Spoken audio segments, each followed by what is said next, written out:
Welcome to Damn Good Movie Memories with your host, Brian Davis.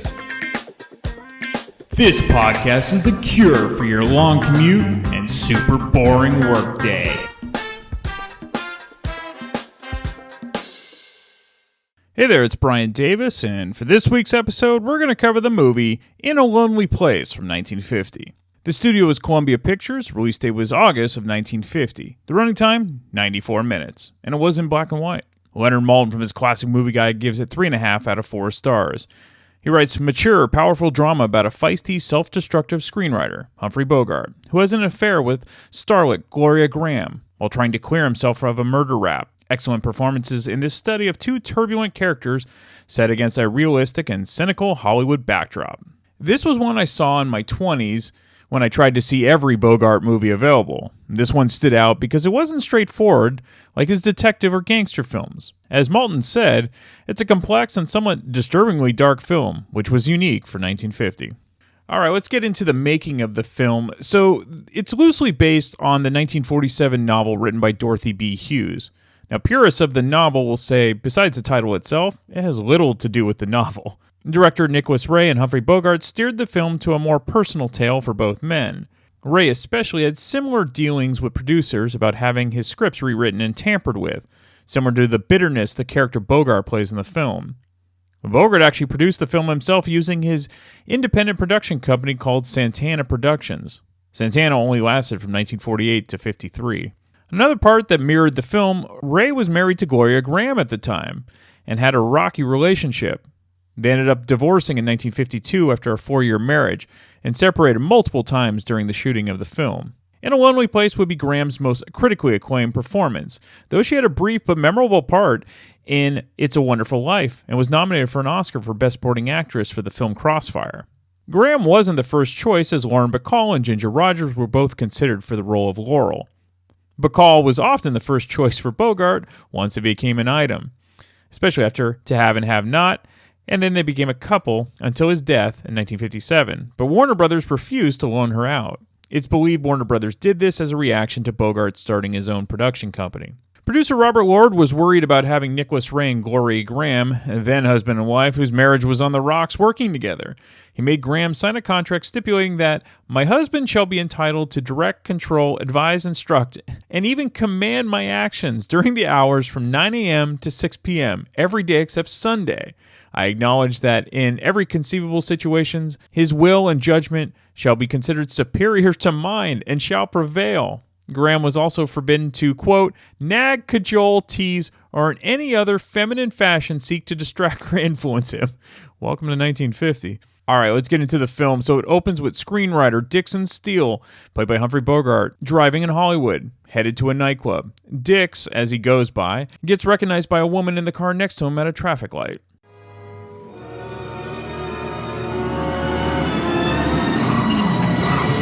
Dick Steele! How are you? Don't you remember me? I'm sorry, I can't say that I do. Well, you wrote the last picture I did, the Columbia. Well, I make it a point never to see pictures I write. You, stop bothering my wife. Oh, you shouldn't have done it, honey. No matter how much money that pig's got. You pull over the curb. So what's wrong with right here?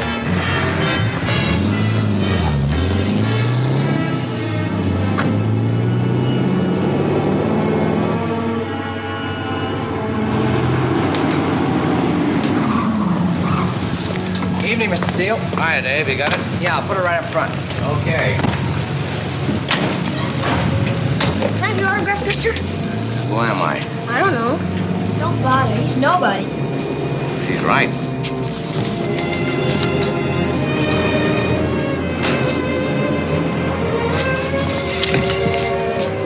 Dix, we'd about given you up. Oh, hiya, Mel. Where you been? Come on, buy us a drink.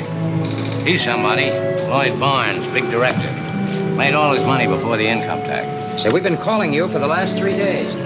You know me, if I don't answer the third ring, I'm not home. Hello, Dix. Lloyd. Hiya, Max. Honey, let me have that book I left here for Mr. Steele to pick up with. I'm almost finished with it. All you've got to say is, I like it, and you go on salary tomorrow. Then I like it. Oh, I think it'll make a dreamy picture, Mr. Steele. What I call an epic. What do you call an epic? Well, you know, a picture that's real long and has lots of things going on.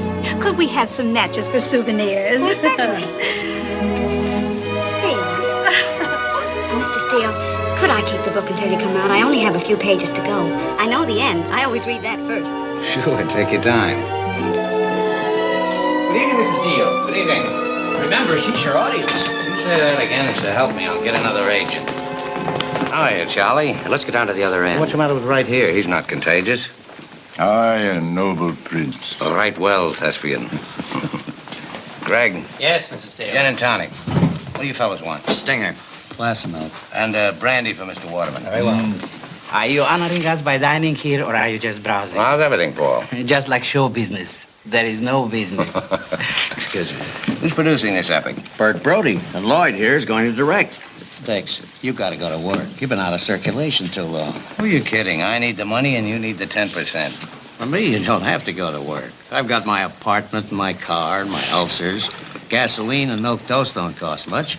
I won't work on something I don't like. Dix, my boy, how many times must I tell you? I know, it's just another picture.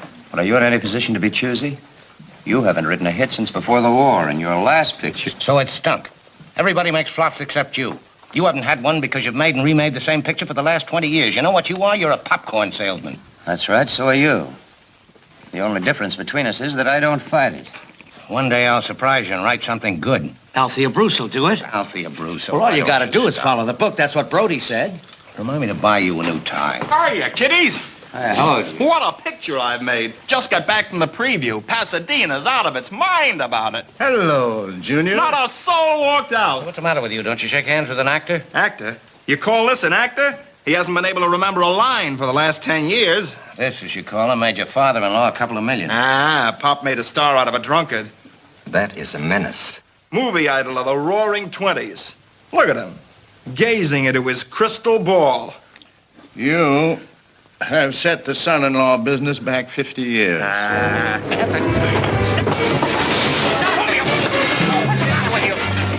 Quiet down. There goes Dix again. I'm going to get out of here. I'll take Charlie home with you, will you? Come on.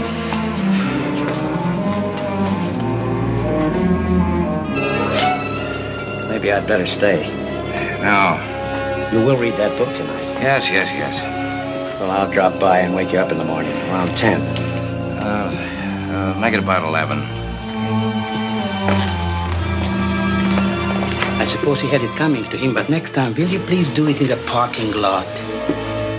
I'll have some ham and eggs. I shall select the eggs personally. Would you just sit here and take it easy?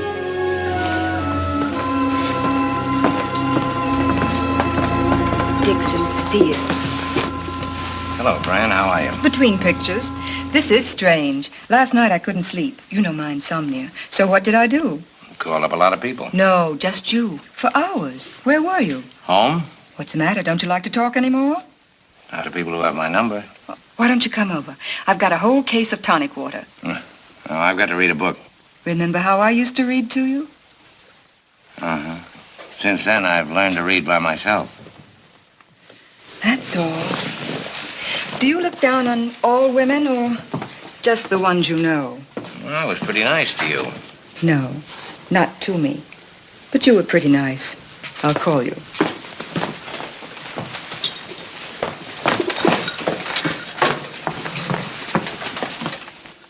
Thanks for letting me read it.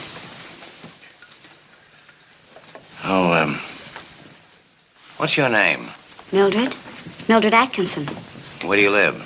In Inglewood, with my aunt. You got a car? No, I usually catch the Beverly Hills bus. I'll drive you home. Well, thank you very much, but tonight I have a date. We'll break it. Well, I can't. Besides, it's my policy never to go out with the customers. Well, I didn't mean I was going to take you out. I was going to take you home. But I told you I have a date. My home. Mr. Steele. You see, you can be a lot of help to me. I've got to read this book tonight, and I'm tired. I thought maybe you could tell it to me. Is that what you had in mind? Uh-huh. Gee, you make me feel real important. Just think, when I go to see Alethea Bruce with Aunt Cora, I can say I told the story to the screenwriter. Let me call Henry. That's my date. Maybe I can still catch him at home.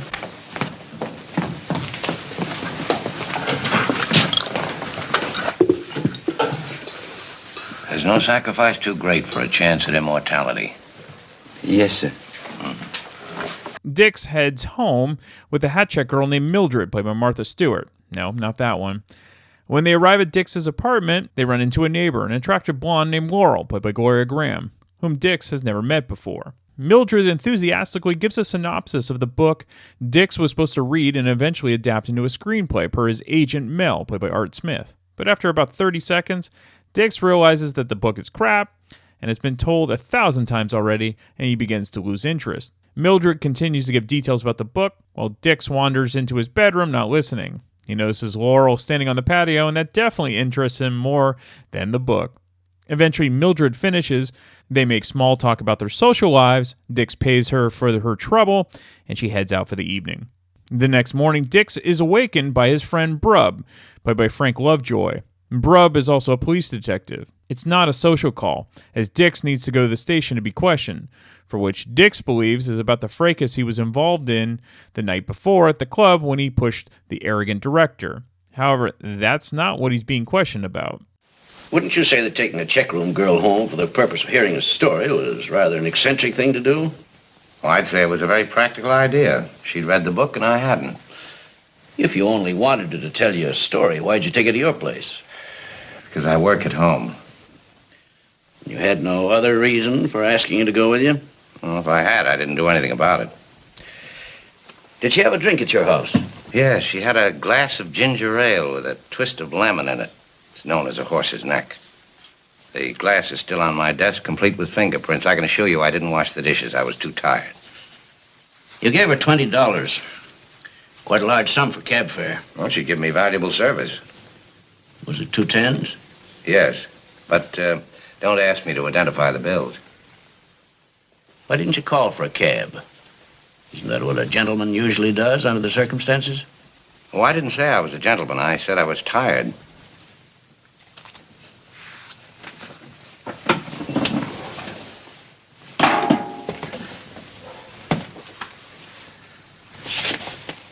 You're told that the girl you were with last night was found in Benedict Canyon, murdered, dumped from a moving car. What's your reaction? Shock? Horror? Sympathy? No. Just petulance at being questioned. A couple of feeble jokes. You puzzle me, Mr. Steele. Well, I grant you the jokes could have been better, but I don't see why the rest should worry you. That is, unless you plan to arrest me for lack of emotion. What else did she tell you about this fellow she broke her date with? No more than I've already told you. Some more coming. Any marks on the neck? No. Dr. Jackson said the killer used his arm, not his hands. How are you fellows recording this? Tape or wire? Tape. Here's the mic. How long have you known Mr. Steele? He was my CO. We spent 3 years together overseas. You see each other much? After the war, I mean? About a year ago, I called him. He promised to call me right back. I'm still waiting. And when I found out he was a cop, I lost interest. Send the parking attendant and the other checkroom girl home. Yes, sir. You want to see some pictures? I don't mind. It'd help all of us considerably if it could be established that she left your apartment of her own volition and that you spent the rest of the night at home. Did anybody drop in or call you? No, nobody called. Poor kid. Nobody dropped in. Phone rang once, but I didn't answer it. You mean you just let it ring? I very often do. You can ask my friends and neighbors. Hey, wait a minute. It's then that Dix remembers that he bumped into the blonde neighbor Laurel Gray that he hasn't met before. Laurel saw both Dix and Mildred together, and she left his apartment on her own. Laurel is brought in for questioning.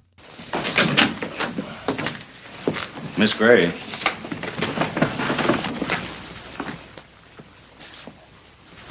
Good morning, Miss Gray. Please sit down.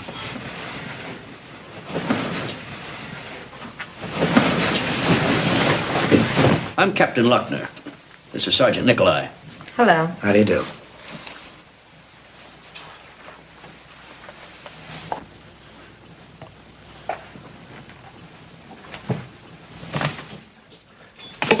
Sorry. No more coffee. Miss Gray, do you know this gentleman? No. Did you ever see him before? Yes, a few times. Where? At the patio apartments. We both live there. Do you know who he is? Yes. When I moved in a few days ago, Mr. Steele was pointed out to me by the manager. She was very proud of having a celebrity for a tenant. Did you see Mr. Steele last night? Yes, as I came home, I saw him going to his apartment with a girl. That girl was Mildred Atkinson. She was murdered between 1 and 2 o'clock this morning. Murdered? Yes. Strangled by the vice-like grip of an arm. You know, mugged. What time did you get home last night? Shortly after midnight. Did you see Mr. Steele after he and the girl entered his apartment? Yes, about a half an hour later. I saw him at his door saying goodnight to her. How do you know it was a half hour later? Usually it takes me that long to get ready for bed. Can you see Mr. Steele's door from your bedroom?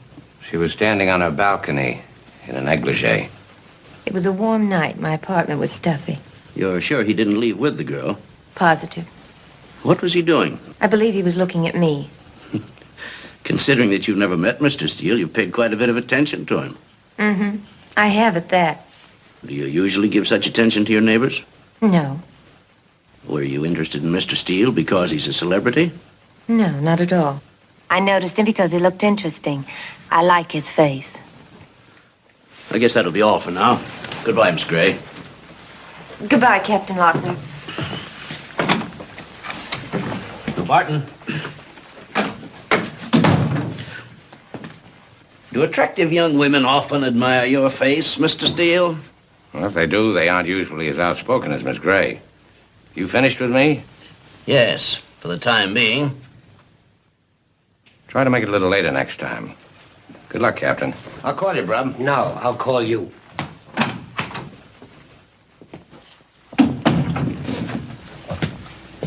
Well, I'll see that Miss Gray gets home. Thank you, but I always go home with the man who brought me. I'll be glad to drive you back, too. No, thanks. I'll walk. I haven't been up this early in years.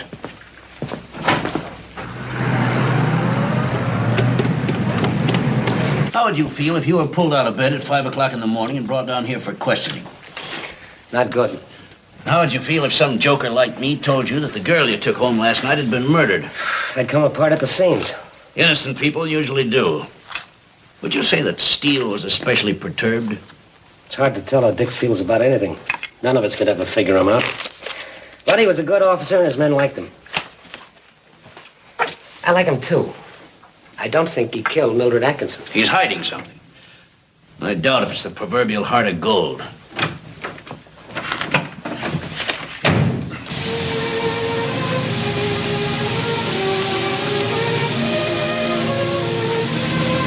Say, do me a favor, will you, pal? Yes, sir? I want to send 24 white roses to a girl. Yes, sir. You want to write a card? No, there's no card. Just send them. Her name's Mildred Atkinson. Mildred Atkinson? Yes, sir. What's her address? I don't know. I'll look it up in the papers. She was murdered last night. Yes, sir. So while it may seem that Dix is cold and heartless, as Brub mentioned to his captain, he's not a bad guy. He's just complicated, to say the least. When Dix arrives back at his apartment, he's greeted by his frantic agent Mel, who is less than pleased with the headlines about a murdered coat check girl and her going home with a screenwriter. Dix is now consumed with finding out who Laurel is. Mel does some quick checking and finds that she's a struggling actress trying to get parts and appeared in a few B pictures. In the meantime, the captain goes through Dix's lengthy rap sheet, mostly drunken brawls, but one in particular is for an assault on a woman, though she preferred not to press charges at the time. And even Mel isn't completely sure about Dix's innocence. Laurel shows up to Dix's apartment while Mel is still there. Oh, come in. Mr. Lippman, my agent. Miss Gray, my alibi. Hello. Good morning. He believes I killed Mildred Atkinson. Stop it, will you? You want a cup of coffee? No, thanks. I came down to ask if you could keep my name and address out of the papers. I thought you might have some connections. Well, I don't have, but Mel here has. That is, if you want to go to Mexico. Shut up. It's much easier to get people's names into papers than to keep them out. Well, you've managed to keep mine out a few times. Go ahead, Mel. See what you can do. Well, I'll try, but I can't promise anything. Miss Gray, did you really see him after that girl left? Of course I did. Sometimes I wish I'd never met you. But I'm very happy to have met you. The best straight man I ever had. You must have really upset him. Yeah, when I told him I killed Mildred, he practically had me across the border. Very funny. No, it's not very funny. It's a good thing you like my face. I'd have been in a lot of trouble without you. I only told the police what I saw. I have no idea what you did after you closed your Venetian blinds. Oh? Oh, you'd be surprised. I went to bed.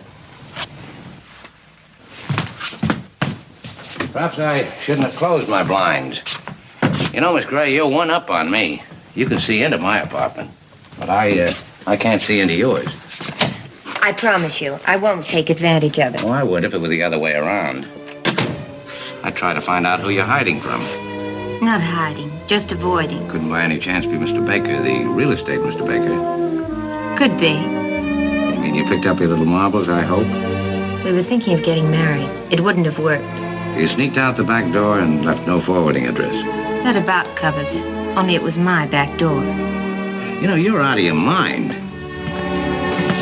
How could anybody like a face like this? Look at it. I said I liked it. I didn't say I wanted to kiss it. No, you're a quitter. A get out before you get hurt type. Is that bad? Well, I suppose you save yourself a lot of trouble that way. I do. I think twice before I get into something. You're getting into something right now. No, I'm not. I've only thought about it once. You a fast thinker? Not right now. I didn't get much sleep last night. A neighbor kept me awake. Well, go ahead and get some sleep and we'll have dinner together tonight. We'll have dinner tonight, but not together. You know, when you first walked into the police station, I said to myself, there she is, the one that's different. She's not coy or cute or corny. She's a good guy. I'm glad she's on my side. She speaks her mind and she knows what she wants. Thank you, sir. But let me add, I also know what I don't want, and I don't want to be rushed. Well, when you've made up your mind, stop by. But not before noon. Thank you. I will. Your phone's ringing. Oh.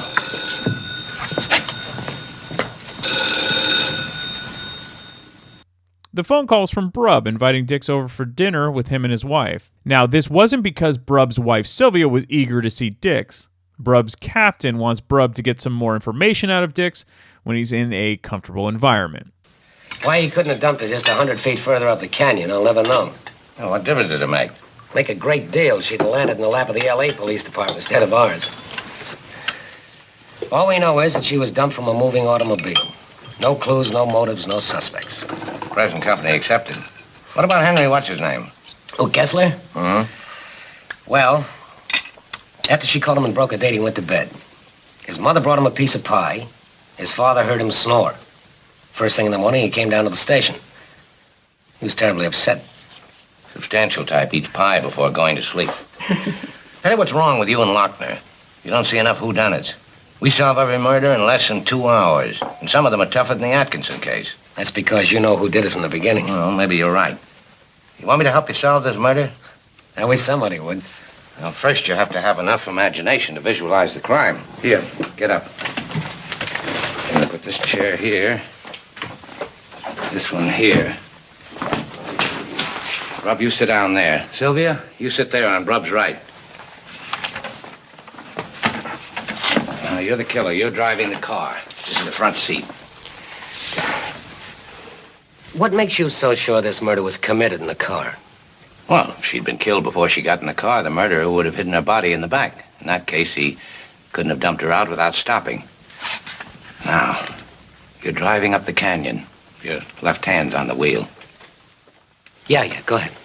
She's telling you she's done nothing wrong. You pretend to believe her. You put your right arm around her neck. You get to a lonely place in the road, and you begin to squeeze. You're an ex-GI. You know judo. You know how to kill a person without using your hands. You're driving the car and you're strangling her. You don't see her bulging eyes, her protruding tongue. Go ahead, brub. Squeeze harder. You love her, and she's deceived you. You hate her patronizing attitude. She looks down on you. She's impressed with celebrities. She wants to get rid of you. You squeeze harder. Harder. Squeeze harder. It's wonderful to feel her throat crush under your arm. Rob, stop it. I didn't hurt you, did I?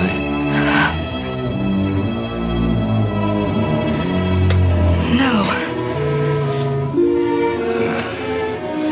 Are you convinced? I think so. Well, I'm not. My hands. You forgot my hands. I could scratch his eyes out before he could kill me. Ah, but you didn't. Your first instinct was to grab his arm, try to loosen his grip. That's why you lost the battle, just as Mildred did. You've given this a lot of thought, haven't you? Well, I've had a lot of experience in matters of this kind. I've killed dozens of people in pictures. No, Sylvia, I didn't do it. I assure you I could never throw a lovely body from a moving car. My artistic temperament wouldn't permit it. No, naturally. You see, we so-called creative artists have a great respect for cadavers. We treat them with the utmost reverence. Put them in soft beds, lay them out on fur rugs, leave them lying at the foot of a long staircase, but we definitely could never throw them from a moving car as though they were cigarette butts. Oh, naturally not. What would Emily Post say? And now, having sufficiently confused you, I have to go. Oh, don't go. It's only 10 o'clock. Oh, it's way past my bedtime. Besides, I have a late date, I hope. May I come again? As often as you like. Thank you. Now, be sure and give Lochner a detailed report on my theory of the murder. You really think you'd want me to do that? Well, I would if I were Lochner. Tell him to look for a man like me, only without my artistic temperament, which may or may not be phony. I'll walk down the car with you. Sorry we got on that murder kick. Next time we'll skip it. Can I depend on that? Sure. Bring a girl. Give us another chance.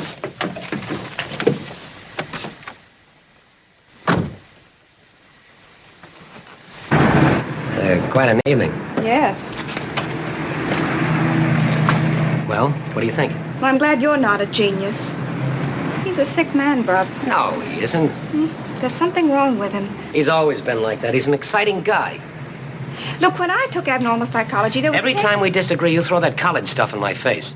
I didn't go to college, but I know Dick's better than you do. There's nothing the matter with his mind, except that it's superior. Well, he's exciting because he isn't quite normal. Maybe us cops could use some of that brand of abnormality. I learned more about this case in 5 minutes from him than I did from all our photographs, tire prints, and investigations. All right, but I still like the way you are, attractive and average. Well, thank you kindly. You're welcome. Sylvia gave Brub a kiss after her backhanded compliment. Dix goes back to his apartment, but goes up to Laurel's room instead.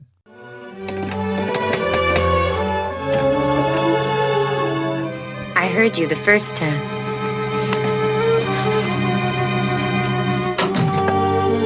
Sit down. All right, Martha. I'll see you in the morning. Goodbye. You annoy me. If I do, it isn't intentional. Would you like a drink? No, thanks. I don't need one. Had too much? One martini? I knew I was going to see you. Very thoughtful. Sit down and relax.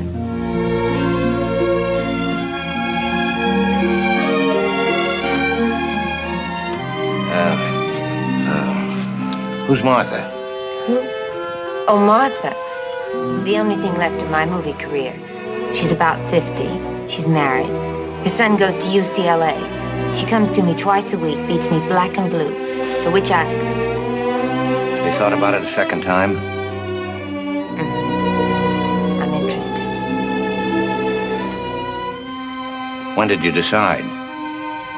Yesterday. About 3 p.m. Oh, I see. Just didn't get around to announcing the official results? I wanted you to think about it twice, too.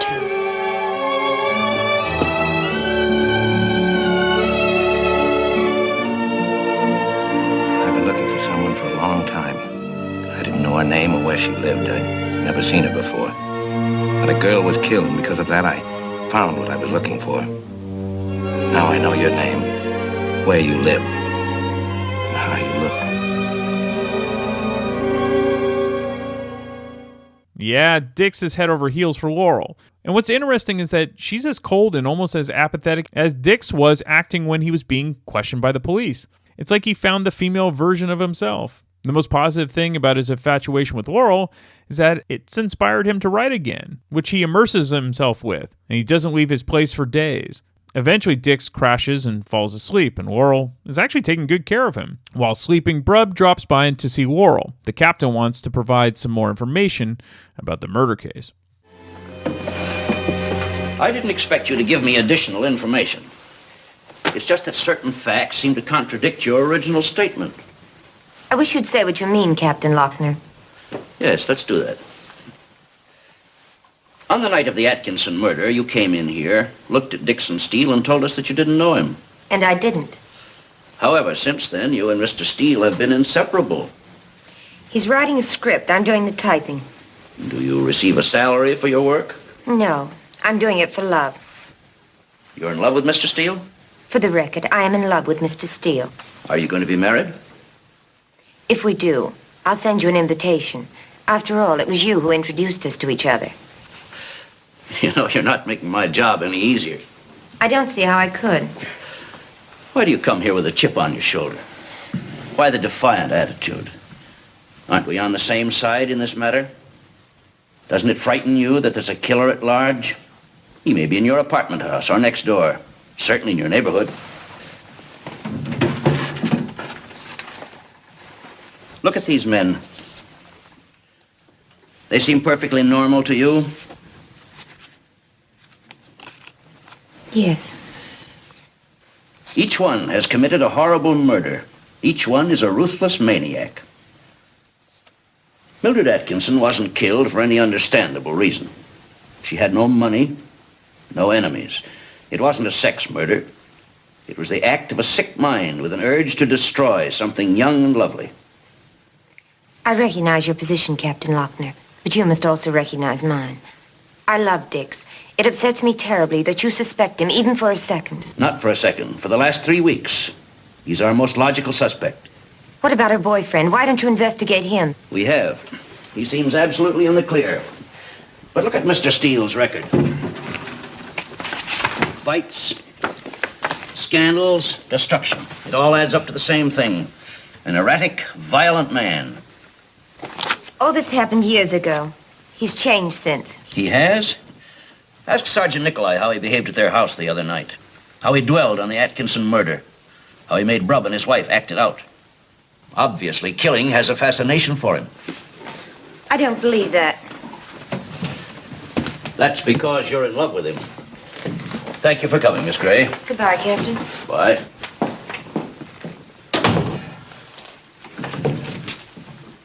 Go on, say it. I told you so. Where would that get us? I know I violated your confidence. I'm sorry. It's all right. You know what you're doing. All right, there's a little over 30 minutes left and plenty to uncover. Will Dix be able to clear himself of the murder rap? Or did he actually kill Mildred? Will his creative writing streak continue? Or will his temper and paranoia get the best of him? And will Laurel continue to be enamored with Dix? Or is she simply trying to ride his coattails in an attempt to make it as an actress? Well, it's all answered in the excellent remainder of this film. Now, while fans of Bogart's detective or gangster films might find In a Lonely Place a bit too slow, this is simply a fabulous film with an equally stellar performance by Bogart. And Gloria Grahame, she really does pull off the femme fatale role very well. So check out the film. All right, some fun facts. If you're into the terrific rock band The Smithereens, their song, In a Lonely Place, is inspired by this film from their debut album from 1986.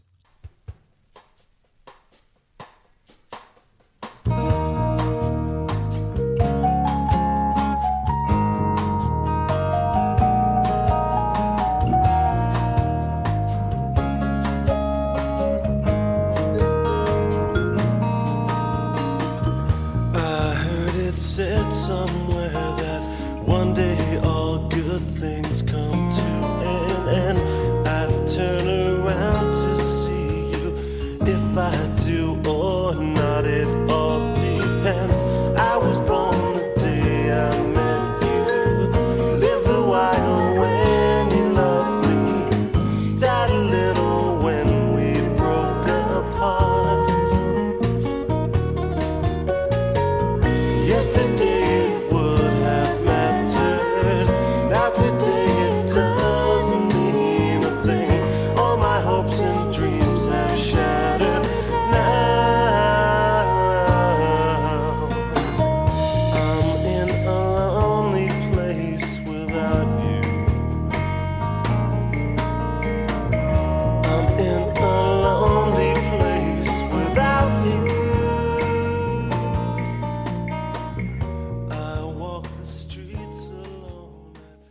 It is often said that Bogart historians say that his role in this film is the closest to his real personality in real life than any of his other movie roles. The apartment complex in which Dix and Laurel live was a replica of Nicolas Ray's own residence when he first moved to Hollywood. Now, there was a completely different ending that was written and partially shot, which I can't really tell you without giving away the real ending of what actually happened in the film. I will say, if you do end up watching the film, there was a complete opposite ending than what actually appears in the film. And if you want to hear a much different interpretation of this story, closer in theme to the original novel, here's a radio adaptation from the classic show Suspense from March 6, 1948, featuring Robert Montgomery. Let me play that now, and then I'll be back next week to talk about yet another random movie from my DVD collection.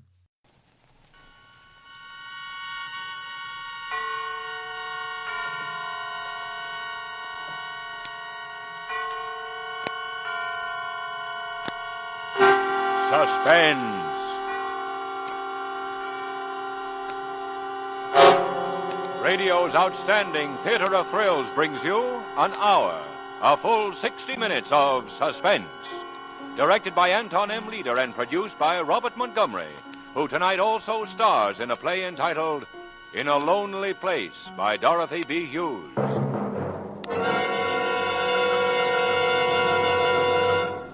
This is Robert Montgomery. The other day, a friend of mine repeated a familiar phrase. He indicated the travel folder on his desk and said with a kind of triumph, "I'm going to get away from it all." He's lucky, my friend is. He's going to change the scene, the whole scene. New horizons, new vistas, new people, or no people at all. New thoughts, or no thoughts at all. He has a rendezvous with a cloudless sky and a peaceful stream and the easy whisper of the wind. Only time stands between him and a fresh beginning. Indeed, he has a lonely place where there is no loneliness. Yes, my friend's lucky. He can get away from it all with a simple change of scene, and he has no fear of being alone with his thoughts. It isn't like that with Dixon Steele. It isn't like that at all. And so, with the performance of Robert Montgomery as Dixon Steele, and with our play In a Lonely Place by Dorothy B. Hughes, we again hope to keep you in suspense.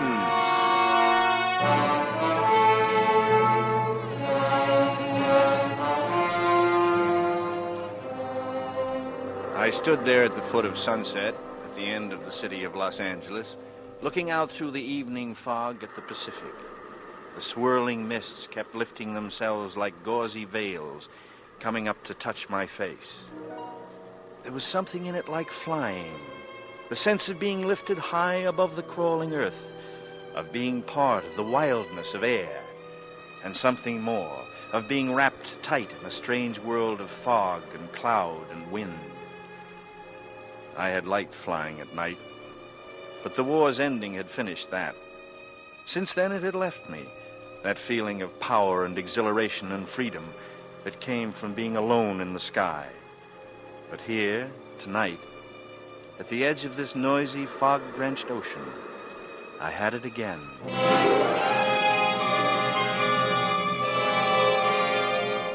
Then I turned away.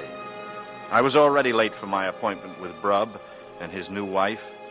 I walked past my coupe, parked at the curb, and went up the path to the little white cottage. The lights from the living room windows made little concentric circles in the heavy fog. It would be good to see Brubb again. You old son of a secret. What do you mean by not calling us before now? Let me see you. It's the same boy, Brubb. I haven't changed a bit, and neither have you. Oh, sure I have, for the better. And this is why. Sylvia, this is Dixon Steele. Hello, Dix. Oh. We're old friends, really. You've been Brubb's favorite topic of conversation as long as I've known him. Oh, we flew together, Sylvia. Brubb took care of me like a big brother. You needed some looking after, Colonel Steele. Remember the night in Soho? Save it for later, mister. And it's not Colonel anymore. The Army made me a gentleman, gave me the only mark of distinction I've ever had, and then took it away from me. Say, why didn't you tell me you were married into such a lovely girl? Well, thank you, Dick. Tell you. You called me up 5 months ago, and last April the 8th, to be exact, told me you'd just get in and let me know as soon as you were located. That's the last I heard. You checked out of the Ambassador 3 days later, and you didn't leave a forwarding address. How could it tell you anything? Keeping tabs on me, Brub? Oh, trying to find you, you crazy lug. And here I am. It's like being home again. Well, brief me, boy. What have you been doing, and how's it going? Slow, Brub, slow. I've got a little apartment and a car and a typewriter. That's about it. The typewriter's a new touch. Trying to write a book, like 90% of the other GIs. A detective novel. My rich Uncle Fergus back east is staking me for a year to see what I can do. He calls it giving me a hand over the period of my readjustment. So that keeps me busy most of the time. And the rest of the time? The rest of the time, I hardly know what to do with myself. You were a hot pilot in England, Dix. Just a kid at that. Sure, it's going to take a little time. Would anyone care for something to eat or drink? Cold beer? Dick? No, thanks. Not at the moment. I'm too relaxed. We were a casual generation, Dix. And they put us in the middle of something that wasn't very casual. There's bound to be a reaction. Oh, Brub's always looking for the hidden motive power. That's because he's a policeman. Policeman? Oh, not a policeman now, darling. A detective. Oh, I'm sorry, darling. What happened to you, Brub? All my old buddies ask me why, and I can't help them. I don't know why. All I do know is it's rotten hard work. No, the things men do. You with a badge and me with a typewriter. And that reminds me, I ought to be getting back to it. Oh, but it's still early. Oh, what's the hurry, Dix? Well, Brub will want his rest, Sylvia, if he's going to dig around for the glory of the L.A. police force. It is L.A., isn't it, Brub? It is, indeed. Then you do need some sleep. Plenty of work in L.A., no? Plenty. Well, I'll be seeing you two. Well, good night, Dix. We'll expect you to come often. Hey, wait a minute. We don't have your number. My number? Sure, we'll want to get in touch. Oh, yeah, right. Crestview, 90898. 90898. That's Good. right. You'll be hearing from me, Dix. I'd be hearing from Brub. And why not? Good old Brub with his tired eyes and rumpled hair. Brub had been my big brother.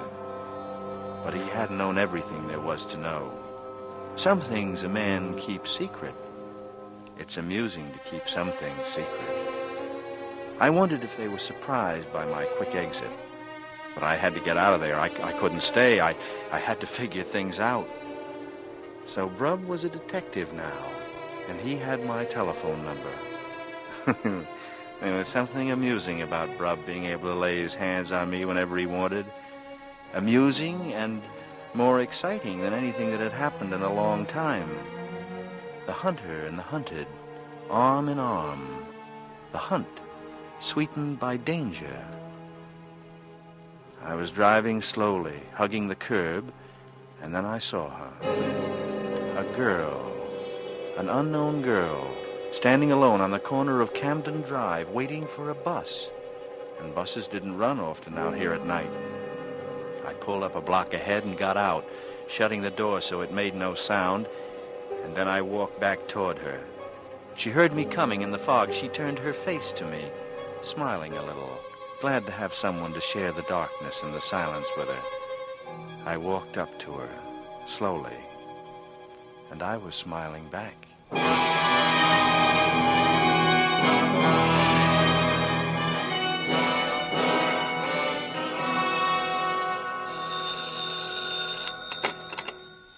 Yes, hello? Hello, Dix. Speaking? Oh, is this Sylvia? How'd you know? Recognize your voice. I've been ringing and ringing. Where have you been? Well, I guess I slept through it. I was up late last night working on the book. Well, can you break away long enough to have dinner with us tonight at the club? Tonight? Oh, fine. Fine. What time? Oh, about 8. Oh, I almost forgot. Don't dress. We're informal at the beach. Thanks. You had me a little worried. My dinner coat shrank while I was away flying. Brubs, too. They fed you gentlemen altogether too well. All right, then. Tonight at 8. Thanks for calling, Sylvia. I had slept late. The day was almost gone. The apartment was already in shadows. The afternoon paper was on the lawn just outside my window. The paper. I threw on a robe and ducked out quickly. Then I was back in the room, standing in the middle of the floor, holding it, still folded in my hand, listening to the blood hammer in my head. I switched on the floor lamp and sank down into an easy chair.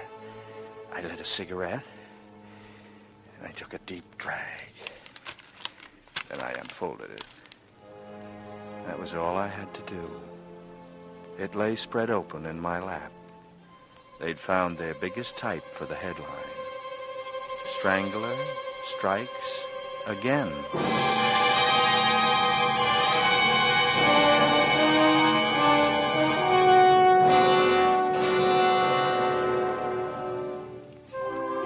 Huh? Dick's over here. Oh, hello, Sylvia.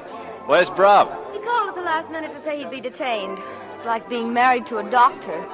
Would you like a drink meanwhile? Here he is now. Oh. Sorry to be late, darling. Hello, Dix. Hi. Glad you could join us. You look exhausted, Brad. Hard day? Haven't you seen the papers? No, I didn't get a chance. Why? It's another one. Oh, Brad. Well, what's it all about? Another woman killed. The same way. Did the commissioner call you in? Yeah, the whole department. We've been with him since 5. We've got to stop it. Yes, darling. Was it someone important? No, it never is. Oh, I forgot you're just a visitor, Dix. You see, the only pattern we can find is in the time schedule. They come one a month, regularly. You must be starved, Rob.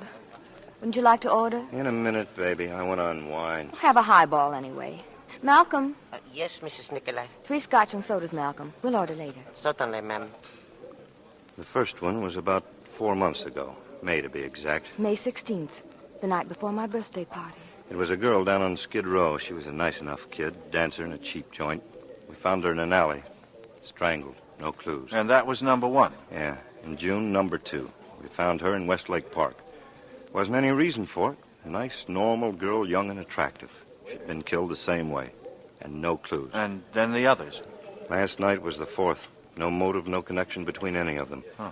And never the same neighborhood. And last night? Beverly Glen Canyon, up where it's country. She was lying in the brush at the side of the road. There were about 500 car tracks superimposed on that particular stretch, so it wouldn't do any good to lift them. But we've got one clue, a great one. We know the killer uses a car. How can you tell, bro? Well, her name was Mildred Atkinson, and she'd been playing bridge with 3 girlfriends in Beverly. At 11, she and another girl went out to the bus stop together. A friend caught a Wilshire bus and left Mildred behind, waiting for a Hollywoodland. So how did she get up to the canyon where we found her this morning? It's a long way. The answer is she went for a ride. Where's that drink? Just another minute, darling. Los Angeles is too big, too sprawling. You can't patrol every street every night. He's safe. He's insane, of course. Sure he is. A maniac walking the streets, mild-mannered and soft-spoken and looking as normal as anyone. A homicidal maniac. I sat there watching Brub's angry black eyes and Sylvia's white pallid face. He's insane, of course. Their imaginations were poor, blunted little things reaching only as far as the obvious. He's insane, of course. So that was to be the chorus. What could they know of the world of imagination and beauty in which a sane man, as sane as any, could kill and kill again? Don't you like your drink, Dick? What? Oh, sure. Lost in a fog, eh, boy? But I know why. Do you? Could it be that little Banning girl over at the next table? Could it be that she reminds you of someone? Well, I don't know what you're talking about, Brub. What girl at what table? Now he sees her. What's the mystery about Betsy Banning? Does Dix know her? No, darling. It's just that she's a dead ringer for another girl we used to know in England. Especially Dix. He knew her well. Am I right? Yeah. Yes, you're right. Little Brucey. This girl is so much like her. Well, you're wrong, Dix. She's not as pretty as Brucey. Don't you remember? Remember? Yes. I remember Brucey. But I didn't want to remember Brucey. Brucey of the sea-green eyes. Brucey whom I had loved and wanted and needed. No, I'd been through it before. It was now that mattered. It was today in Southern California, 6,000 miles away from her, with something else hammering in my head to be looked at and examined. What? Oh, yes, tires. They were good tires, no patches, no distinguishing marks. Rob had said it himself. They couldn't get tire marks from dry concrete. I hadn't thought so. Still, I should have made sure. Certain gambles are legitimate. Like taking Mildred to that drive-in last night. Gambling on the muddled memory of waitresses who served hundreds of average-looking men and women every day, every night. Sure, it was a risk. But risks were like spice, like stunt flying, as long as you used them like spice, sparingly. Like stunts, planning them with precision, I could afford to take risks. I just couldn't make mistakes. I left the club right after dinner. Got back to the apartment early. I pulled up in front and got out. I started up through the patio to my place at the rear when I saw I wasn't alone out there. She was hurrying in, not noticing me. In the blue light, her hair and her slacks and her jacket were all blue, different depths of blue. I did it out of impulse, without thought. I beg your pardon. Who is it? Well, I'm your neighbor. My name's Steele. So your name's Steele? Did you drop something? I don't know. Did I? Oh, no, you didn't. It's just conversation. Try again another time. No. Wait a minute. I just lost my dinner date. I thought maybe you'd lost yours, too. Sorry. Mine'll be here any minute. You've got red hair. I didn't notice that. It's no secret. Like I say, I'm your neighbor, 4A. If you do ever lose a dinner date, let me know, will you? I'll be sure to make a note of that. Good night. I got some cold beer and some cheese from the refrigerator and draped myself over the divan. The night was a scorcher, a Los Angeles September night. I lay there eating and drinking and waiting for it. Not that I thought for a minute it would come, but I was waiting for it, and it did come.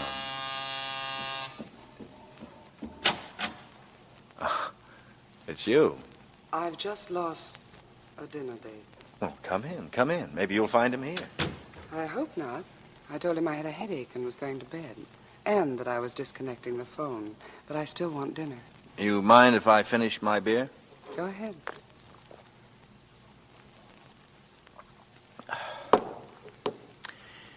I'm Dick Steele. Who are you? My name's Laurel, and that's all you get for the time being. All right, Laurel. I don't mind beginning at a crawl.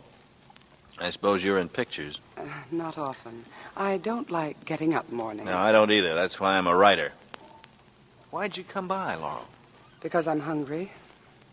And because tonight I didn't want to sit opposite a man who's rich and 60 and eats oatmeal. You have a grudge against money?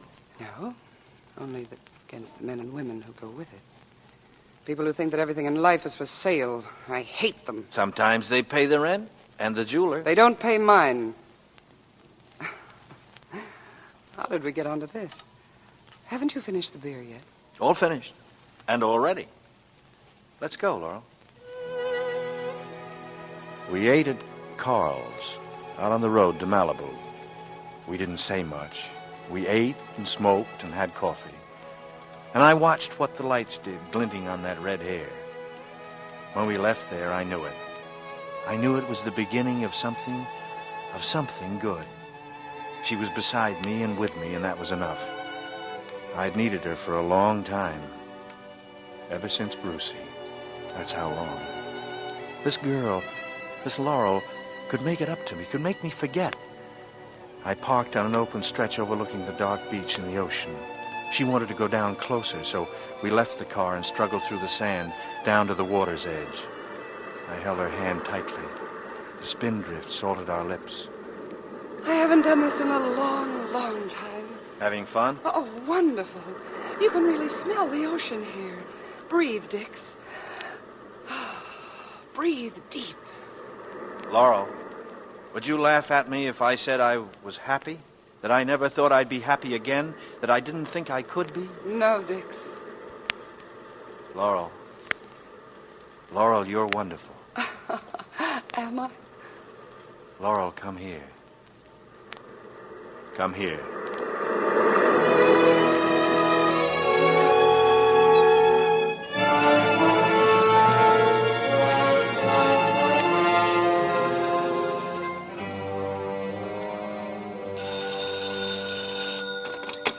Hello? Hello, Dix. It's Brub. Did I break into your writing? No, not at all. What's up? Who was that redhead I seen you with last night? What are you talking about? Where did you see me? Oh, you didn't see us. We were pulling out of Carl's restaurant when you went in. Sylvia spotted you, and I spotted the redhead. There are always people looking, Brub. There are always eyes to see. Why, sure, boy. You can't take a step in this world, you know that. But listen, how about lunch? Fine. What time and where? Noon, at the Beverly Hills Station. Beverly Hills Station? Police station, kid. Pick me up there. Okay, Brub. I'll see you there. Noon.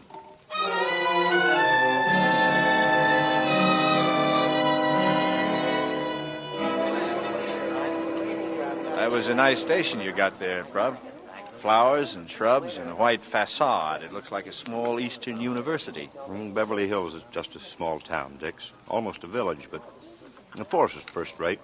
I'll be working out of there from now on. How's the case coming? The case? Oh, that. It's a dead end, I'm afraid. You mean you're closing the books? We don't ever close the books. After the newspapers and all the rest of them forget it, our books are still open. That's the way it is. Well, that's the way it has to be, I guess. There's been tough cases before, but we find the answer. Our department's had cases running 10, 12 years. Sometimes it's just because we're waiting for the next move, but we find them. This is Dix, old pal, remember? What are you trying to tell me? That the criminal doesn't escape? That's right. One way or another, he's caught. Sometimes it's because he's caught there in that lonely place, living with himself. So it ends in suicide or the insane asylum, but there's no escape. You were saying the other night that this killer is insane. He is. I can't figure it. He's been pretty smart, hasn't he? The insane are more clever about their business and more careful, too, than the sane. It's normal for them to be sly and secretive. That's part of the mania. But they give themselves away. How do you like this apple pie? Just like Mom used to make. How do they give themselves away? Yeah, they repeat the pattern. Now, take the Strangler. Look at his pattern. I don't see any. I must be writing a lousy detective novel. Okay, look. It's a girl at night, alone. He comes along in a car. She accepts a ride. You're positive about the car? It has to be. My theory is he didn't use it on the last one, on Mildred, until he'd made the approach on foot and lulled her. She was waiting for a bus, and he's waiting on the same corner. They get to talking. He invites her to have a cup of coffee, and then he mentions his car isn't far away, and he'll give her a lift. He takes her to the drive-in. Drive-in? What drive-in? Oh, that's something new. One of the car hops recognized Mildred's picture after the story broke. She remembered her coming in with a man and ordering coffee. Good girl. That's a big help. Yeah, it is. And the man, did she remember him? Yeah, it could be you or me or our grandfathers. No, she couldn't remember. Half a loaf is better than none, eh? I've got to go up to Beverly Glen, the scene of the crime. Want to come along? Well, I had a date. Well, come on. I can give you a better idea of what we're up against. All right. I'll charge it up to research on the book. Good. Shall we take your car or mine? What was that? My car? Why? Was Brub suspicious? Did he want my car back up on that street? That street? Was this lunch arranged? No. I'd already hesitated too long in answering. It couldn't matter which car. It had been too late and too foggy. Did you say something, Brub? I'm sorry. Thinking about the redhead, I said, whose car do we take, yours or mine? Oh, we might as well take mine. Hey, you don't mind another passenger? Not at all. The chief wants to come along, Jack Lochner. We'll go back by the station for him.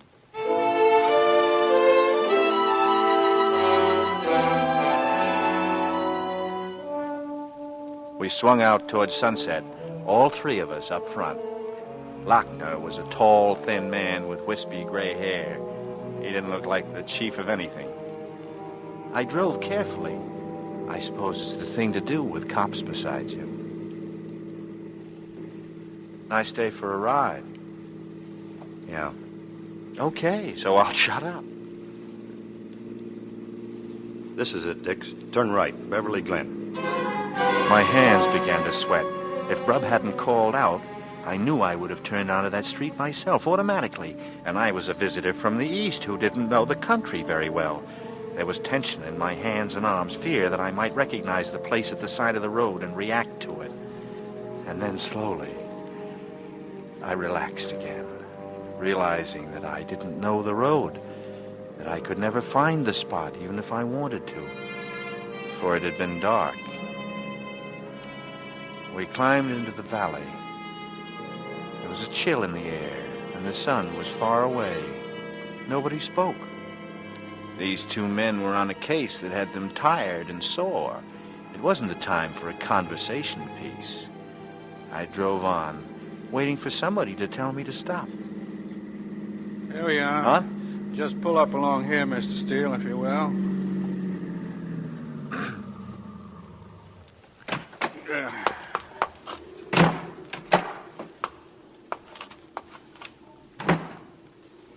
Is this where you found her? Right there in the brush. You see how thick it is in here? He'd have known that.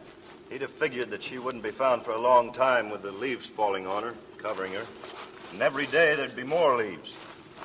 Not many people look off at the side of the road when they're driving, not unless there's something scenic to look at. This canyon would be perfect. Then how was she found so quickly? Look, the milkman picked this spot in the world to have a flat. The killer figured it smart. See how the road curves here? Well, he could see any lights coming from behind 2 loops below. And he can look up to the top of the hill, see the lights of a car approaching him when it takes the first of those 2 curves. He can sit with her in the car, looking like a spooner, until the other cars go by. He was playing it safe. So he does it. He opens the door of the car, he rolls her out into the leaves, and he's away. No chance of being caught at it. And strangling's the easiest way. Yes, that makes sense. How about it, Brub? Find anything? The experts have been over every inch with their microscopes. He won't find anything. But he wanted to have another look around, so I came along. Well, it seems hopeless to me, Mr. Lochner. If there's nothing here, of all places, where can you look? There's only one place we'll find anything. And where's that? In his car. In the murderer's car? That's where the evidence is right now. Enough to send him to the gas chamber. Huh. Cigarette, Captain Lochner? Yeah, thanks. Got it? Yeah, got it.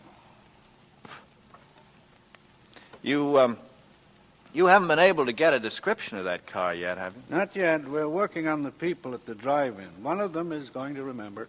And when you find it, then you'll go through it for those clues that you were talking about. Hairpins and lipstick? No, Mr. Steele. Nothing like that. What then? Dust, Mr. Steele. Dust? You heard the man, Dix. He said dust. Like this stuff all over me. No matter how much I beat it, I can't get it all out. Yeah, that's dust. We've got dust from the drive-in, dust from her clothes and her shoes, and dust from here, from a little thicket off Beverly Glen. 3 different kinds. And all of them in his car. Oh, it's really fantastic. And even in 10 or 12 years, the dust will still be there. Some of it will, yes. You want my opinion of this case, gentlemen? The strangler doesn't have a chance. I swung the car around and we rolled back down the canyon and into town. They were sitting beside me again, up front, sitting on the dust they wanted so desperately, breathing it into their lungs, having it settle on the flesh of their hands and their faces and in their hair. The golden little molecules that would send the strangler to the gas chamber floated gently and unseen before our eyes as we drove back. And I felt good. My hands were easy on the wheel. I could be talkative now. I was expected to be curious and impressed. I would come back to it again. Did it help you, Brud, coming back? No, I didn't find anything. Didn't expect to. You know something? He's from the East. He is? Oh, you mean the waitress recognized an Eastern accent? No, he talked just like anybody else. No accent. That's just Lochner's reconstruction. He's from the East, I know that. He's a mugger. I'm afraid I don't follow you, Captain. What's a mugger? Certain gangs used to operate in New York. One man would get the victim so, you see, with his right arm, and the others would rob him. Until they found out it could be a one-man job. You don't need more than 2 fingers to strangle a man or a woman. He's a mugger. He doesn't use his fingers. There aren't any finger marks. He used his arm. He's from the East. As a fellow Easterner, Captain Lochner, you must admit that a Westerner could have learned the trick. I've seen the way they did it in New York. He knows how. Same way. I think you're right, Locke. We keep getting closer. If you will, Mr. Steele, I'll get out right here. All right. Thanks for the lift, Steele. Thanks for letting me go along. I'll see you at the station, Bob.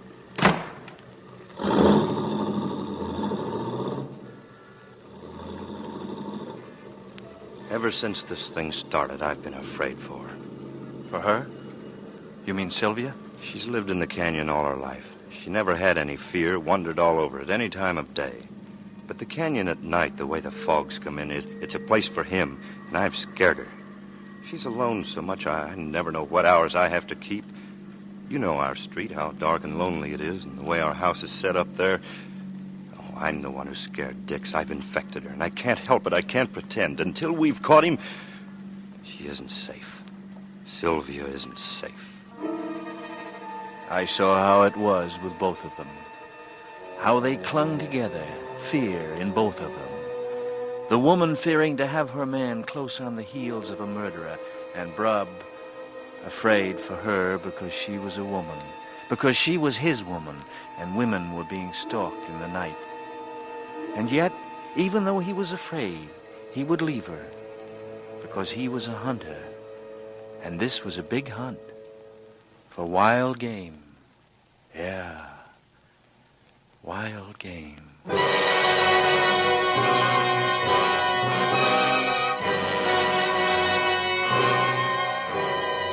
In tonight's full hour of suspense, Mr. Robert Montgomery stars as Dixon Steele in the play In a Lonely Place. Tonight's study in suspense.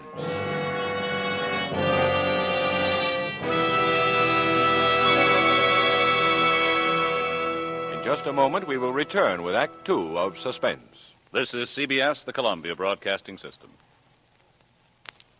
And now, back to our Hollywood soundstage and Act Two of In a Lonely Place, starring Mr. Robert Montgomery in a narrative well calculated to keep you in suspense.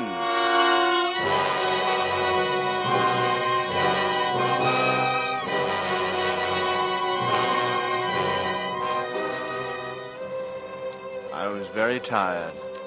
Tired of thinking about Sylvia and Brub and the fear that had bound them as desperately as their love for each other. I was weary of the big hunt, for I was hunting on my own. I was looking for happiness. I spent the next few days with Laurel. It got so that I didn't count the hours anymore. All I knew was beauty, and I knew intensity, and I called it happiness. And all the time, I knew it wouldn't last. I sensed the restlessness coming into her. I could feel it.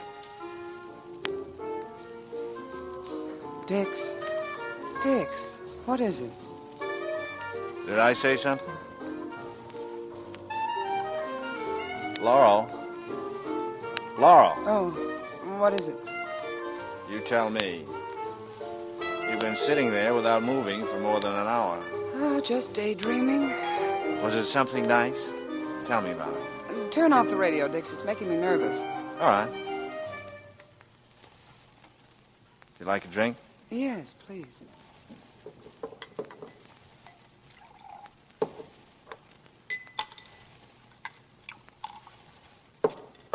Thanks. You know what we ought to do tonight? Go out on the town. Put on our Sunday best and have the biggest dinner on the menu. The sky's the limit. How does that sound? Where do you want to go? To a drive-in? Dix. I'm sorry. I seem to be all thumbs. Well, here, let me make you another. No, that's all right. I didn't want it anyway. No, baby. No drive-in for you tonight. You're not the drive-in type. What type am I? The Ciro type, baby. Expensive and plush and chromium plated. Ciro's, that'll do fine. I'll call and reserve a table for 10 o'clock. Save your money. You can take me to a drive-in tonight. I won't take you to a drive-in. Why not? Are you afraid someone might see you there? Is that why? What do you mean by that? I mean you keep me hidden away from sight, as if we might run into some of your friends, like that Brub and Sylvia, as if I wasn't good enough for you. Look, baby, relax. You're not making sense. Didn't I say I wanted to spread out tonight, get dressed up for once, and go to Ciro's? Hide you away. You come with me tonight, and I'll show you off for everybody to see. No, I'm tired. I don't want to get dressed and go places. All I want is to go up to the drive-in. We're not going to the drive-in. We're not going. Dix, you're hurting me.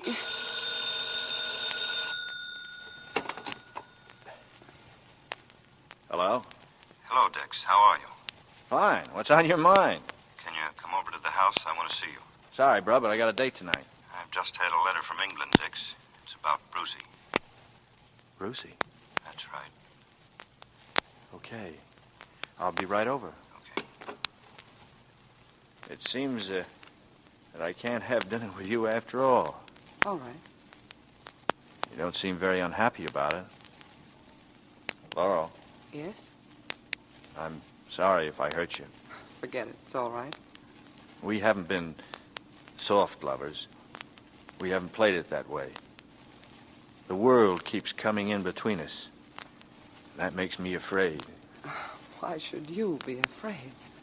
Because I might lose you. I have to keep telling myself to remember that I can't take any chances, that I can't lose you. I can't, Laurel.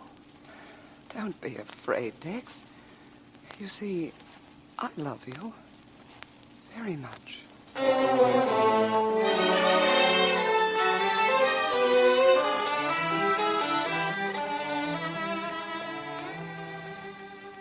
Have a chair, Dix. All right?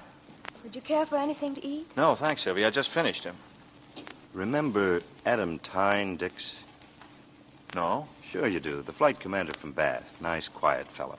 We saw a lot of him that spring of 43. Well, we knew a lot of fellows over there, Brub. I don't remember. Well, it's not important, except that I've had a letter from him. First one in more than a year. It's a sad piece of news, Dix. Let's have it. Brucey is dead. Brucey is dead? Brucey? Oh, Dix. Dix, I didn't know. I'm sorry, Dix. I guess none of us realized how much you and Brucey... Brucey? We didn't know, Dix. No. How could you? How could anyone know? How did she die? Buzz bombs? No. Well, then how? How? She was murdered. Murdered? Yeah, murdered. Well, how... Why? Why? Who? The police have never found out. Better not talk about it, Dix. Well, I want to talk about it. I want to know who did it. Why should anyone kill Brucey? They don't know. Her family missed her for 2 weeks. When she was found, it was in a rocky cove. She'd been strangled.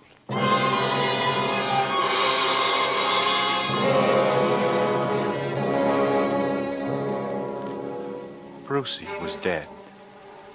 Brucey, whom I had loved, who was my only love. Brucey was dead, and no one cared. No one in all the world cared, except me. Brucey.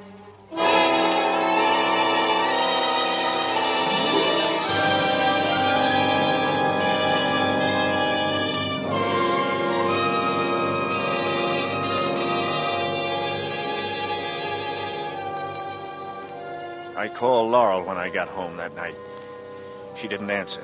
I stepped outside and looked up to her apartment across the patio from mine. It was dark. She didn't come home at all that night, or the next day, or the next night. No word from her, not a sign, nothing. The following morning was a dirty gray rag.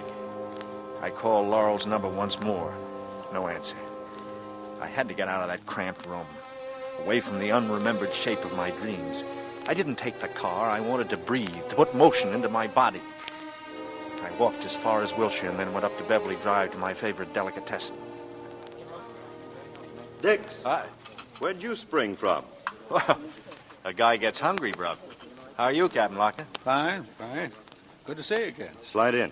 Okay, thanks. Would you like to order now, sir? If you please. Salami sandwich on rye and a beer, please. It'll be just a few minutes. Well, more trouble in Beverly? No, same old case. We're not going to let it happen again, that's all. And, you think it comes from this neighborhood? It's the last clue we have. We pick up a little more each time we check. Yeah, but where do you check? How? Yeah, we've been talking to the help again. At the drive-in where he stopped with her that night. Any luck? I don't know yet. In these neighborhood spots, a lot of people come by to eat regularly. I got to thinking about it. There must have been some of the regulars around that night when he took Mildred in for coffee. The nerve of it.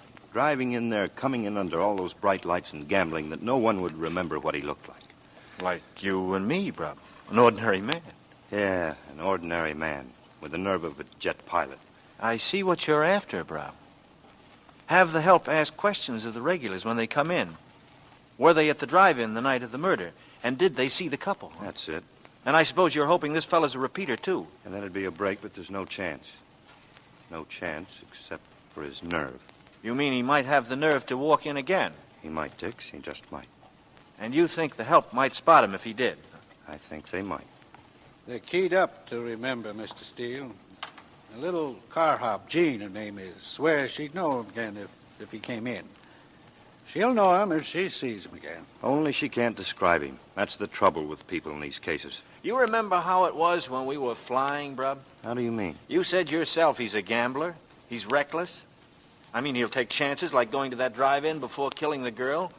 Well, it occurs to me that it's the same kind of recklessness we had when we were flying during the war. We took chances, but we were sure that we'd pull out of them. Mr. Steele makes sense. And something else, he's probably an ex-serviceman.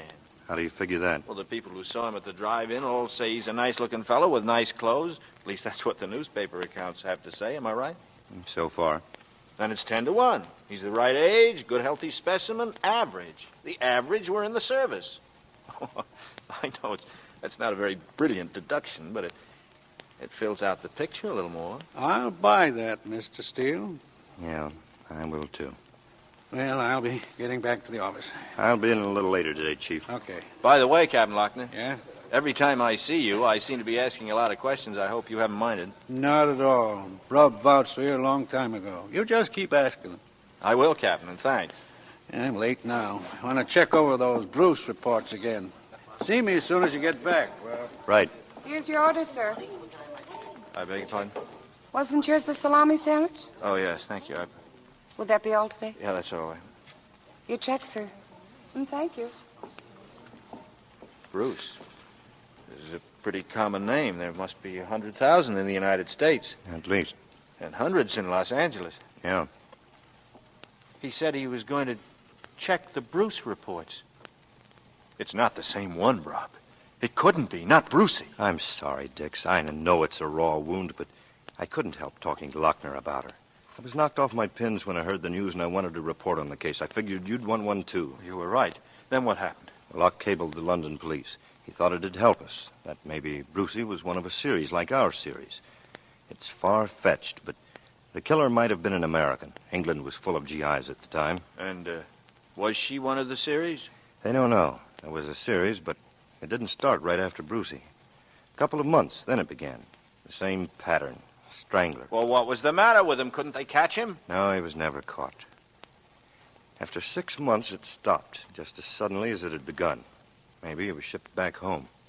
If I could ever find him, if I could ever get my hands on him, the man who killed Brucey, I guess we feel the same about that. And do you want to come back with me, Dix, and see the reports? No, I don't think I could take them, Brub. You understand? Of course I do, Dix. Of course I do.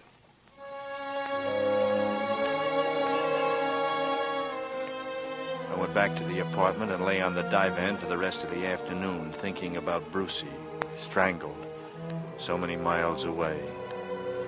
And Laurel, who lived just across the patio from me and had disappeared as if the earth had swallowed her. I thought of them both, and soon their figures swam together in my mind and were commingled so that they became one. It was already dark, and I found myself very hungry. I got in the coupe and drove over to Wiltshire, not knowing where I'd eat. Past the Savoy, Romanovs, the tropics, and then suddenly, the brilliant lights of the drive-in glittered ahead of me. I didn't stop to think. I twisted the wheel and pulled into a parking space right up front, right under the lights. They were looking for a man of my height, a man of my build. I was here for them. I'd come. 2 young fellows were in the car to my left, a middle-aged couple to my right. No police in sight. I was safe. The girl who came with the menu was pert and pretty, no more than 16. Good evening. Hello. Want to see a menu? I know what I want. I'll have the special tonight. It's kind of a celebration. Yes, sir. All below. I wondered what the girl's name was. I wondered if she was Jean, the car hop whom the police had alerted, the girl who would come up to each customer in the hope of finding me. And here tonight, she had found me. And she didn't know it. I ate slowly, lingering over the food, and before I left, I handed her a large tip, just to be sure she remembered me. She thanked me, smiling, and said, and I promised I would. I went out Wilshire to the ocean. The fog blew in at 14th Street, and I should have turned back then, but I didn't.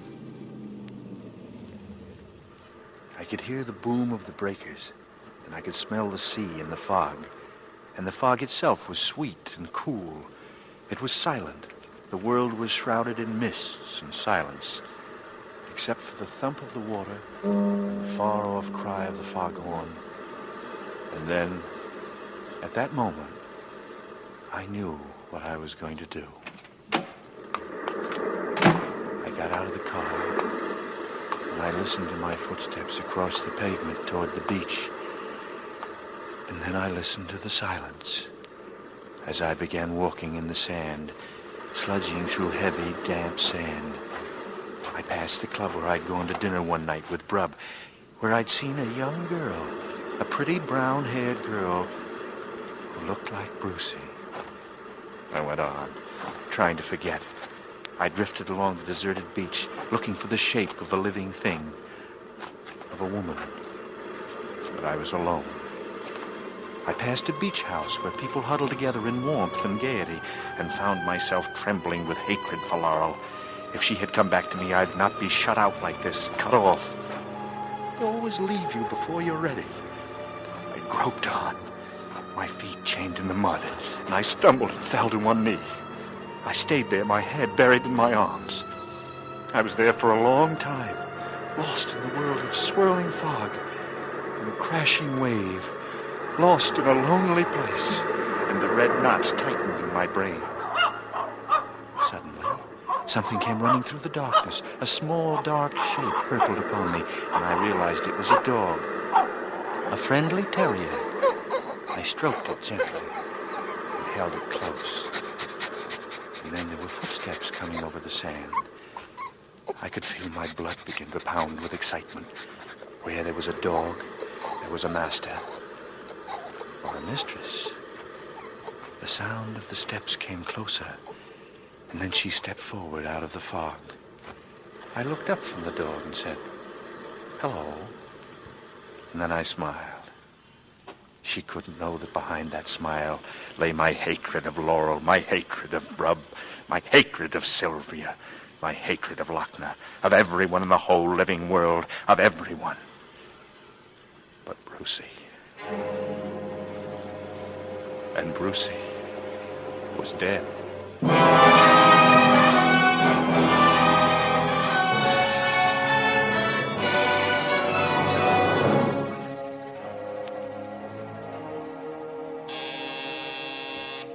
Laurel at last. Laurel? No, it isn't Laurel. What brings you, Brub? Am I invited in? Yeah, of course. Sit down. Yeah. Anything wrong? Plenty wrong. Is it Sylvia? No. What makes you think it is? Well, I don't know. You look so worried. You mean you don't know what's happened? I don't know from nothing. I awoke to a beautiful morning, to birds singing, to California sunshine, and I decided it was a day for the beach. I've been out there all day riding the breakers. Oh, wonderful sport. You were at the beach today? Sure. What's wrong with that? He was out again last night. The Strangler. He did it on the beach. Bro, again? The little Banning girl, Betsy Banning, you remember, the girl who looked like Brucey. Yeah, I remember. When I get him, and I will get him, I'm gonna kill him. I'm gonna kill him with my hands, the way he likes to do it. Oh, now take it easy, Brub. Would you like a drink? She always took her dog out for a run at night, no matter what time it was. She wasn't afraid. She was like Sylvia. The ocean was always something safe, something good, and she had her dog. And the dog? Buried in the sand, dead, strangled. Poor fella. Right on time, just about a month. On the nose, every month. And no clues? On the sand, no clues, no buttons, no fingerprints, no cigarette stubs, no match folders, not even a calling card. Well, There's not much I'm good for at a time like this, but if there's anything I can do, Brub, anything... I was in the neighborhood. I had to stop by and talk. I'll be going now. Thanks, Dix. Anytime, Brub. You know that. Anytime.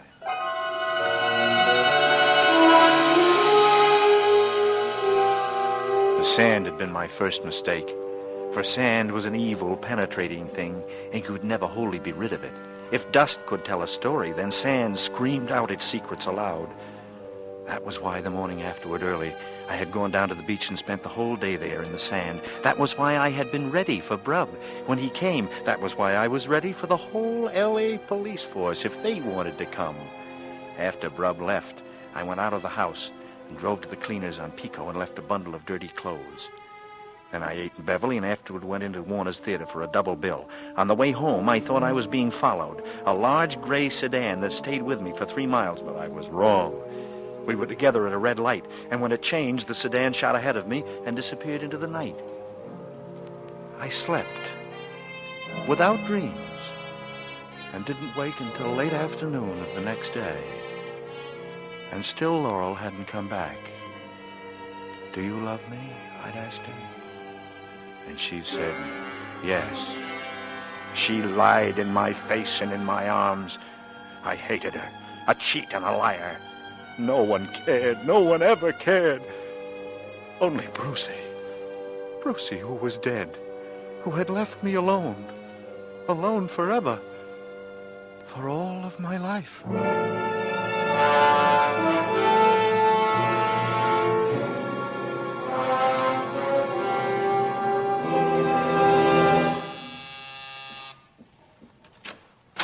Mr. Steele? Yes. Captain Lochner would like to see you up at the station, if you don't mind. I don't mind at all. Well, take your time. There's no hurry. Well, that's all right. I'm ready now. You can follow me in your own car, if you like. It doesn't matter. You might as well take yours. You know the way, don't you? Oh, yes, I know the way. So they wanted to look at my car while Lochner kept me occupied. I laughed out loud driving over. Let them crawl through it. Let them look at the sand and the dust. Let them make casts of the tires. It didn't mean a thing to me. It only made the game more exciting. Thought maybe you could help us, Steele. I'd be glad to, Captain. You name it. It's the Bruce case, the English girl. I understand you knew her. Yes. Brub and I both knew her. Wonderful girl. I've been doing a good deal of thinking about Miss Bruce. Brub told me your idea. It could have been the same man. I got a list here of American men who were friendly with the Bruce girl. Who were all in England when it happened. Just look it over. See what you can remember about these men. Anything they might have said or done. Here. Oh? I see Brub's name is on it. Yeah. Mine, too. But you'd been transferred before then, Dix. My transfer wasn't completed until after I got back from Scotland. I had a month's leave accumulated. You came home after that? No. I was sent to Paris and into Germany on the cleanup. I was overseas another 6 months. And what about the men on that list? I can't tell you a thing against any single one of them. They were all good men. Not one could have had anything to do with this. It's impossible. Okay. Brub's been telling me the same thing. It's another dead end. Well, that's enough for the day. I'm going home to sleep for 20 hours. Thanks for coming over, Steele. Good boy, Dix. Why? Because I stood up for the fellas? You did, too. We had to. I never knew about Scotland. How'd you like it up there? It was wonderful. Because she was with me. Brucey. She loved it there. And I loved her.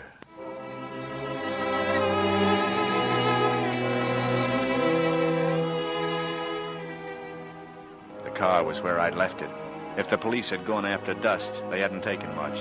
The floor mat was no cleaner than it had been before. I went home and sat in the living room, watching it get dark, not bothering to turn on any of the lights. There were no slips, no mistakes. There had never been any. There never would be any. I'd go back east. I'd get my trunk off tomorrow by express, and then I'd go by plane. Goodbye, Brubs. Goodbye, Sylvia. Thanks for the buggy ride. But first I'd find a room, not too far away, and hole up for a few days. Once I was gone, Laurel would come back to her apartment, and I'd be waiting in the shadows. I'd take care of Laurel. I sat there in the heavy darkness, my fingers aching, my head banded by iron. There were footsteps outside. No, not Laurel. A man coming home late from the office. But she might come tonight. I've been cleared by the police. No one need be afraid of me tonight. She might come. I sat behind the dark window, hardly breathing. And then I heard them coming, clicking on the pavement, high, pointed heels. I looked out. Slacks, a careless coat over the shoulders, a scarf to mask her flaming hair. I moved quickly, out the door, stepping softly through the windows, coming up behind her. So you decided to come back? Turn around, look at me. Sylvia. Yes, Sylvia. Where's Laurel? Where's Laurel? What have you done with her? Laurel's all right, Dix. She's all right. Where is she? Dix. Where is she? She isn't coming back. She's safe, and she's going to stay safe. So you've poisoned her against me because you hate me. From the beginning, you hated me. No, Dix, no.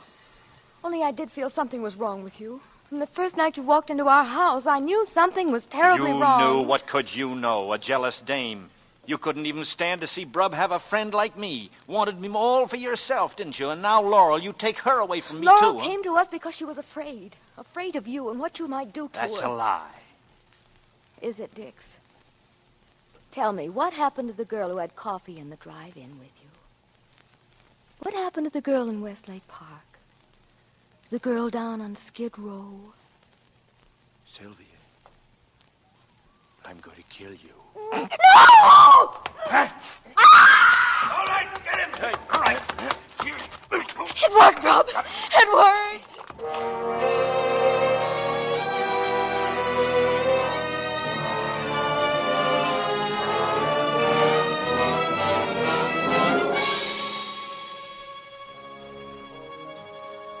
We were all in my apartment.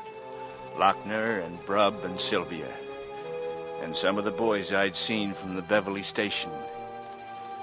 They put on the lights and sat me down on the divan. And they stood around looking down at me. All of them but Sylvia. They stood between me and the chair in which she sat huddled. And Lochner was looking down to talk to me. I'm arresting you on suspicion of the murder of Mildred Atkinson. That's very funny. And suspicion of the murder of Betsy Banning. And the attempted murder of Sylvia Nicolai. Have you anything to say? Yes. I think you're crazy. Listen to me, Dix. It's no use. We have Mildred Atkinson's fingerprints in your car. There's only one way they could get there. Would you be lying? You, an old friend, just to trap me? And we have the dust. Do you know what a good lawyer could do with your precious dust? I'm not through, Dix. There's quite a bit of lint from the Atkinson girl's coat. Lint? And there are hairs from Betsy Banning's Scotty dog. We found them on the suit you took to the cleaners. But you can't think of everything, Brub. Especially when you're rushed. When your luck runs out. Dix, look at me. Why did you do it? Why? Was it because you loved Brucie and she wouldn't have you? Is that what set you off? Is that what made you do it? Brub, Why, Dix? Tell me why. Because I killed Brucie.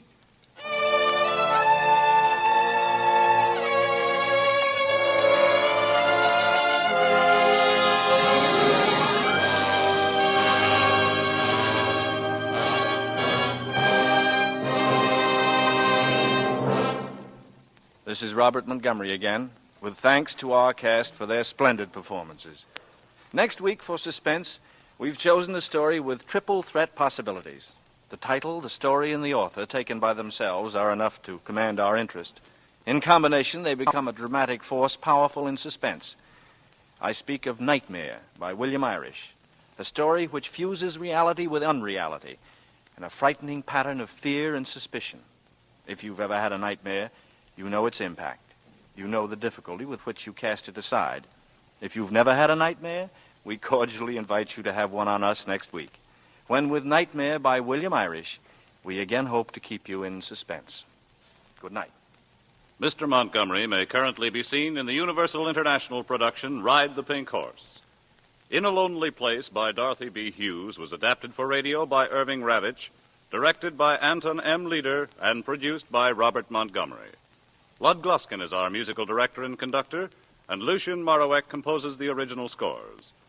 Next week, hear Nightmare on radio's outstanding theater of thrills, 1 hour of Suspense.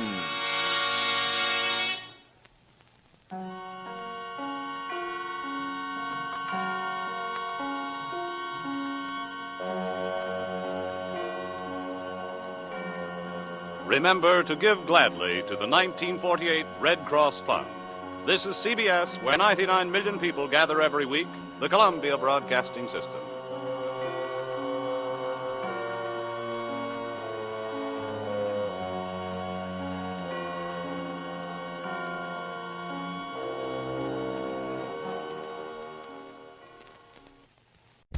If you enjoy this podcast and are an iTunes user, please do the show a favor and head on over to the official iTunes page for Damn Good Movie Memories. Be sure to leave a rating and a review. This will allow the show to appear higher in the algorithm and spread the joy of this podcast to the masses. If you are not an iTunes user, you can still listen and subscribe on Podbean at damngoodmoviememories.podbean.com. Be sure to like us on Facebook under our Damn Good Movie Memories page. You can also listen to a limited number of episodes on YouTube. I hope you enjoyed this week's episode, and be sure to tune in next week for an all-new episode of Damn Good Movie Memories.